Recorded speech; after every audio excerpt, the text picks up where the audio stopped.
అమ్మా రాణి, నువ్వెందుకు ఇక్కడికి వచ్చావమ్మా? నువ్వు ఆశ్రమంలో ఉండొచ్చు కదమ్మా.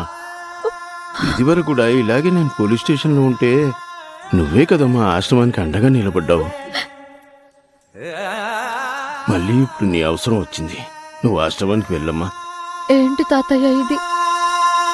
మీకే ఎందుకు ఇలా జరుగుతుంది? అంతేనమ్మా, మనం ఎంత మంచిగా ఆలోచించినా సరే మన గురించి చెడుగా ఆలోచించే వాళ్ళు ఉంటారు కదా. ఒక్కోసారి వాళ్ళు గెలుస్తారు, అప్పుడు మనం ఇలా ఇబ్బంది పడాల్సి వస్తుంది. నాకు తెలిసిన దగ్గర నుంచి మా తాతయ్యకి సహాయం చేయడమే తప్ప ద్రోహం చేయడం రాదు అని నాకు అర్థమైంది. ఎప్పుడో విడిపోయిన స్నేహితుణ్ణి కూడా ఇన్ని సంవత్సరాలు గుర్తు పెట్టుకుని తన వాళ్ల కోసం వెతికే ఒక మంచి మనసున్న మా తాతయ్య తప్పు చేస్తారని నేను కలలో కూడా అనుకోను.